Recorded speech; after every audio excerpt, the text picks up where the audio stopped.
ओम श्री साई नाथाय नमः। अध्याय 50 हम बाबा की परम कृपा से आरंभ करते हैं। श्रद्धा बढ़ाती साई में, सुनिए 3 कथाएं। साई अपने भक्त को कैसे पास बुलाए।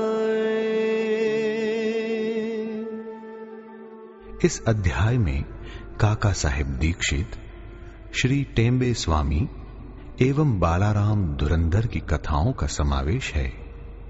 मूल सच्चरित्र के अध्याय 39 और 40 को हमने एक साथ सम्मिलित कर लिखा है, क्योंकि इन दोनों अध्यायों का विषय प्रायः एक सा ही है।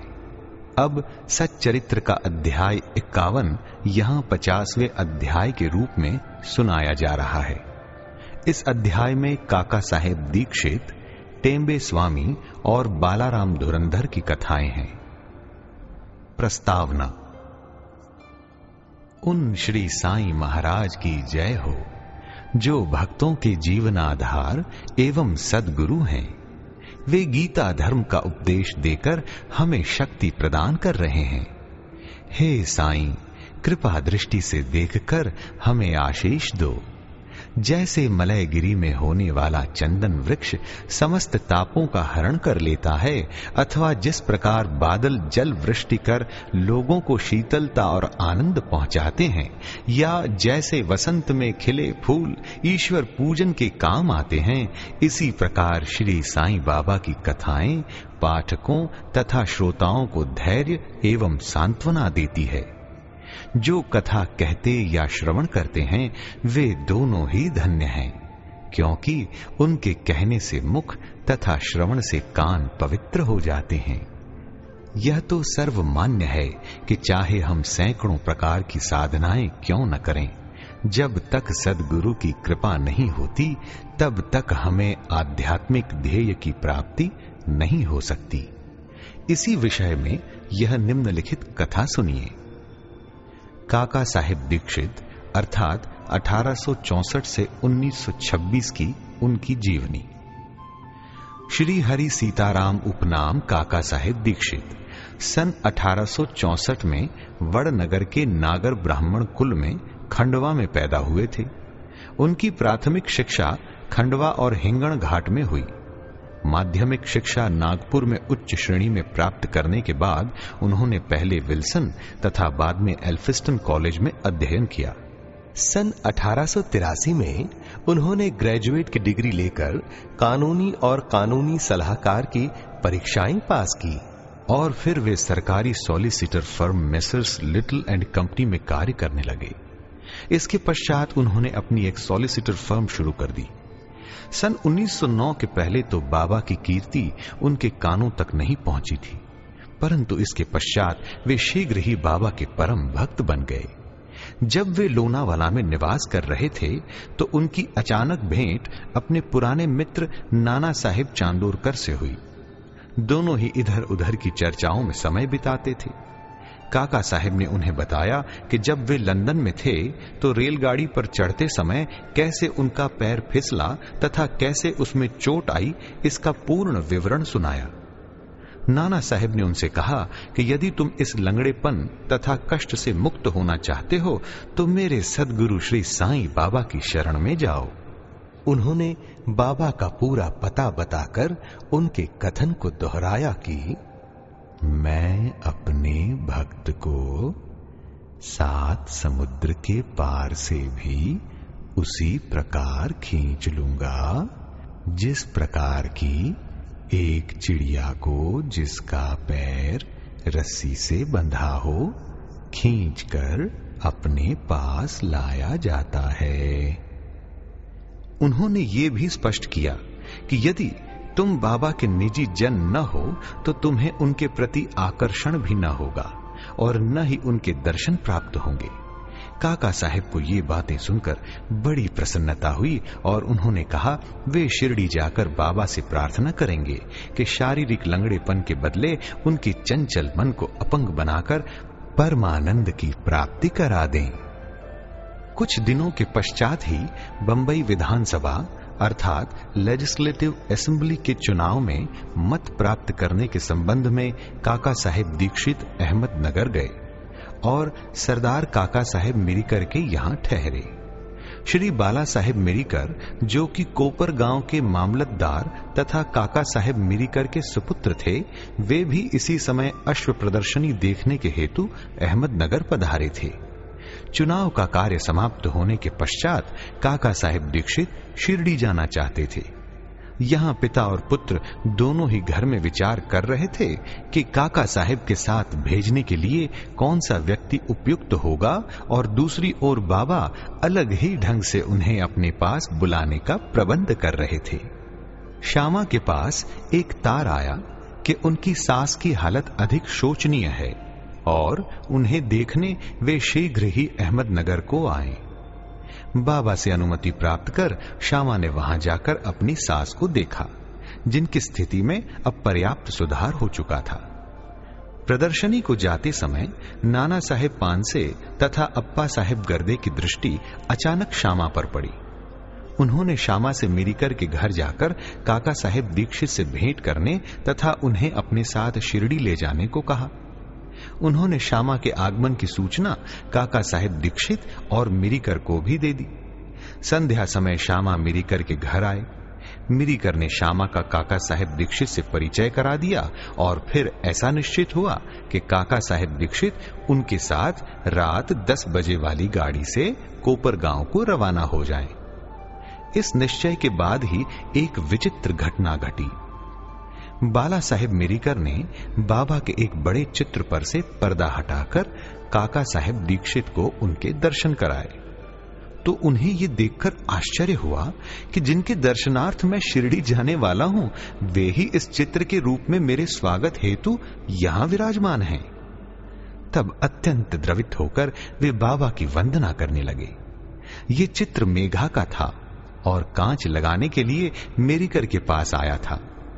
दूसरा कांच लगवाकर उसे काका साहेब दीक्षित तथा श्यामा के हाथ वापस शिरडी भेजने का प्रबंध किया गया। 10 बजे से पहले ही स्टेशन पर पहुंचकर उन्होंने द्वितीय श्रेणी का टिकट ले लिया। जब गाड़ी स्टेशन पर आई तो द्वितीय श्रेणी का डिब्बा खचाखच भरा हुआ था। उसमें बैठने को तिल मात्र भी स्थान न था। भाग्यवश गार्ड साहेब काका साहेब दीक्षित की पहचान के निकल आए और उन्होंने इन दोनों को प्रथम श्रेणी के डिब्बे में बैठा दिया। इस प्रकार सुविधापूर्वक यात्रा करते हुए वे कोपर गांव स्टेशन पर उतरे। स्टेशन पर ही शिरडी को जाने वाले नाना साहेब चांदोरकर को देखकर उनके हर्ष का पारावार न रहा। शिरडी पहुंचकर उन्होंने मस्जिद में जाकर बाबा के दर्शन किए। तब बाबा कहने लगे, मैं बड़ी देर से तुम्हारी ही प्रतीक्षा कर रहा था। श्यामा को मैंने ही तुम्हें लाने के लिए भेज दिया था। इसके पश्चात काका साहेब ने अनेक वर्ष बाबा की सानिध्य में व्यतीत किए। उन्होंने शिरडी में एक वाड़ा अर्थात दीक्षित वाड़ा बनवाया, जो उनका प्रायः स्थायी घर हो गया। उन्हें बाबा से जो अनुभव प्राप्त हुए वे सब स्थानाभाव के कारण यहां नहीं दिए जा रहे हैं। पाठकों से प्रार्थना है कि वे श्री साईं लीला पत्रिका के विशेषांक अर्थात काका साहेब दीक्षित भाग 12 के अंक 6 एवं 9 तक देखें। उनके केवल 1-2 अनुभव लिखकर हम ये कथा समाप्त करेंगे। बाबा ने उन्हें आश्वासन दिया कि अंत समय आने पर बाबा उन्हें विमान में ले जाएंगे, जो सत्य निकला। तारीख 5 जुलाई सन 1926 को वे हेमाड़ पंत के साथ रेल से यात्रा कर रहे थे। दोनों में साईं बाबा के विषय में बातें हो रही थीं। वे श्री साईं बाबा के ध्यान में अधिक तल्लीन हो गए। तभी अचानक उनकी गर्दन हेमाड़ पंत के कंधे से जा लगी और उन्होंने बिना किसी कष्ट तथा घबराहट के अपनी अंतिम श्वास छोड़ दी। आइए अब सुनते हैं द्वितीय कथा को, श्री टेम्बे स्वामी की कथा। इस कथा से स्पष्ट होता है कि संत परस्पर एक दूसरे को किस प्रकार भ्रातृवत प्रेम किया करते हैं। एक बार श्री वासुदेवानंद सरस्वती, जो श्री टेम्बे स्वामी के नाम से प्रसिद्ध हैं, उन्होंने गोदावरी के तीर पर राजमहेंद्री में आकर डेरा डाला। वे भगवान दत्तात्रेय के कर्मकांडी, ज्ञानी तथा योगी भक्त थे। नांदेड़ अर्थात निजाम स्टेट के एक वकील अपने मित्रों के साथ उनसे भेंट करने आए और वार्तालाप करते करते श्री साईं बाबा की चर्चा भी निकल पड़ी। बाबा का नाम सुनकर स्वामी जी ने उन्हें करबद्ध प्रणाम किया और पुंडलिक राव अर्थात वकील को एक श्रीफल देकर उन्होंने कहा कि तुम जाकर मेरे भ्राता श्री साईं को प्रणाम कर कहना कि मुझे न बिसरें तथा सदैव मुझ पर कृपा दृष्टि रखें। उन्होंने ये भी बतलाया कि सामान्यतः एक स्वामी दूसरे को प्रणाम नहीं करता, परंतु यहां विशेष रूप से ऐसा किया गया है। श्री पुंडलिक राव ने श्रीफल लेकर कहा, मैं इसे बाबा को दे दूंगा तथा आपका संदेश भी कह दूंगा। एक मास के पश्चात ही पुंडलिक राव अन्य मित्रों सहित श्रीफल लेकर शिरडी को रवाना हुए। जब वे मनमाड़ पहुंचे तो प्यास लगने के कारण एक नाले पर पानी पीने गए। खाली पेट पानी न पीना चाहिए, ये सोचकर उन्होंने कुछ चिवड़ा खाने को निकाला, जो खाने में कुछ अधिक तीखा सा प्रतीत हुआ। उसका तीखापन कम करने के लिए किसी ने नारियल फोड़कर उसमें खोपरा मिला दिया और इस तरह उन लोगों ने चिवड़ा स्वादिष्ट बनाकर खाया। अभाग्यवश जो नारियल उनके हाथ से फूटा वह वही था जो स्वामी जी ने पुंडलिक राव को भेंट में देने को दिया था। शिरडी के समीप पहुंचने पर उन्हें नारियल की स्मृति हो आई। उन्हें यह जानकर बड़ा दुख हुआ कि भेंट स्वरूप दिए जाने वाला नारियल ही फोड़ दिया गया है। डरते डरते और कांपते हुए वे शिरडी पहुंचे और वहां जाकर उन्होंने बाबा के दर्शन किए। बाबा को तो यहां नारियल के संबंध में स्वामी से बेतार का तार प्राप्त हो चुका था, इसीलिए उन्होंने पहले ही पुंडलिक राव से प्रश्न किया, मेरे भाई की भेजी हुई वस्तु लाओ। उन्होंने बाबा के चरण पकड़कर अपना अपराध स्वीकार करते हुए अपनी चूक के लिए उनसे क्षमा याचना की। वे उसके बदले में दूसरा नारियल देने को तैयार थे, परंतु बाबा ने ये कहते हुए उसे अस्वीकार कर दिया, उस नारियल का मूल्य इस नारियल से कई गुना अधिक था और उसकी पूर्ति इस साधारण नारियल से नहीं हो सकती। फिर वे बोले, अब तुम कुछ चिंता न करो, मेरी ही इच्छा से वह नारियल तुम्हें दिया गया तथा मार्ग में फोड़ा गया। तुम स्वयं में कर्तापन की भावना क्यों लाते हो? कोई भी श्रेष्ठ या कनिष्ठ कर्म करते समय अपने को कर्ता न जानकर अभिमान तथा अहंकार से परे होकर ही कार्य करो, तभी तुम्हारी शीघ्रता से प्रगति होगी। कितना सुंदर था उनका यह आध्यात्मिक उपदेश। आइए अब हम कथा सुने श्री बालाराम धुरंधर की।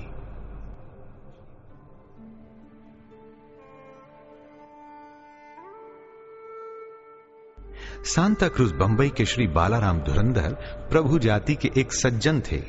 वे बंबई के उच्च न्यायालय में एडवोकेट थे तथा किसी समय शासकीय विधि विद्यालय अर्थात गवर्नमेंट लॉ स्कूल बंबई के प्राचार्य भी थे। उनका संपूर्ण कुटुंब सात्विक तथा धार्मिक था। श्री बालाराम ने अपनी जाति की योग्य सेवा की और इस संबंध में एक पुस्तक भी प्रकाशित कराई। इसके पश्चात उनका ध्यान आध्यात्मिक और धार्मिक विषयों पर गया। उन्होंने ध्यान पूर्वक गीता, उसकी टीका ज्ञानेश्वरी तथा अन्य दार्शनिक ग्रंथों का अध्ययन किया। वे पंढरपुर के भगवान विठोबा के परम भक्त थे। सन 1912 में उन्हें श्री साईं बाबा के दर्शनों का लाभ हुआ। 6 मास पूर्व उनके भाई बाबुल जी और वामन राव ने शिरडी आकर बाबा के दर्शन किए थे और उन्होंने घर लौटकर अपने मधुर अनुभव भी श्री बालाराम व परिवार के अन्य लोगों को सुनाए। तब सब लोगों ने शिरडी जाकर बाबा के दर्शन करने का निश्चय किया। यहां शिरडी में उनके पहुंचने के पूर्व ही बाबा ने स्पष्ट शब्दों में कह दिया, आज मेरे बहुत से दरबारी गण आ रहे हैं। अन्य लोगों द्वारा बाबा के उपरोक्त वचन सुनकर धुरंधर परिवार को महान आश्चर्य हुआ। उन्होंने अपनी यात्रा के संबंध में किसी को भी इसकी पहले से सूचना न दी थी। सभी ने आकर उन्हें प्रणाम किया और बैठकर वार्तालाप करने लगे। बाबा ने अन्य लोगों को बतलाया, ये मेरे दरबारी गण हैं, जिनके संबंध में मैंने तुमसे पहले कहा था। फिर धुरंधर भ्राताओं से बोले, मेरा और तुम्हारा परिचय 60 जन्म पुराना है। सभी नम्र और सभ्य थे, इसलिए वे सब हाथ जोड़े हुए बैठे बैठे बाबा की ओर निहारते रहे। उनमें सब प्रकार के सात्विक भाव जैसे अश्रुपात, रोमांच तथा कंठावरोध आदि जागृत होने लगे और सबको बड़ी प्रसन्नता हुई। इसके पश्चात वे सब अपने निवास स्थान को गए और भोजन तथा थोड़ा विश्राम लेकर पुनः मस्जिद में आकर बाबा के पांव दबाने लगे। इस समय बाबा चिलम पी रहे थे। उन्होंने बालाराम को भी चिलम देकर एक फूंक लगाने का आग्रह किया। यद्यपि अभी तक उन्होंने कभी धूम्रपान नहीं किया था, फिर भी चिलम हाथ में लेकर बड़ी कठिनाई से उन्होंने एक फूंक लगाई और आदरपूर्वक बाबा को लौटा दी। बालाराम के लिए तो ये अनमोल घड़ी थी। वे 6 वर्षों से श्वास रोग से पीड़ित थे, पर चिलम पीते ही वे रोग मुक्त हो गए। उन्हें फिर कभी ये कष्ट नहीं हुआ। 6 वर्षों के पश्चात उन्हें एक दिन पुनः श्वास रोग का दौरा आया। ये वही महापुण्यशाली दिन था जबकि बाबा ने महासमाधि ली। वे गुरुवार के दिन शिरडी आए थे। भाग्यवश उसी रात्रि को उन्हें चावड़ी उत्सव देखने का अवसर मिल गया। आरती के समय बालाराम को चावड़ी में बाबा का मुखमंडल भगवान पांडुरंग सरीखा दिखाई पड़ा। दूसरे दिन काकड़ आरती के समय उन्हें बाबा के मुखमंडल की प्रभा पुनः अपने परम इष्ट भगवान पांडुरंग के सदृश ही दिखाई दी। श्री बालाराम धुरंधर ने मराठी में महाराष्ट्र के महान संत तुकाराम का जीवन चरित्र लिखा है, परंतु खेद है कि पुस्तक प्रकाशित होने तक वे जीवित न रह सके। उनके बंधुओं ने इस पुस्तक को सन 1928 में प्रकाशित कराया। इस पुस्तक के प्रारंभ में पृष्ठ 6 पर उनकी जीवनी से संबंधित एक परिक्षेपक में उनकी शिरडी यात्रा का पूरा वर्णन है।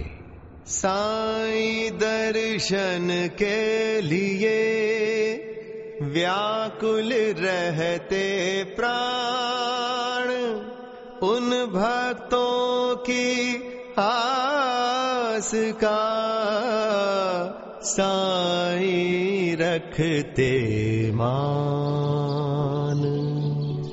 श्री सद्गुरु साईं नाथार्पणमस्तु। शुभम भवतु। अध्याय 50 संपूर्णम।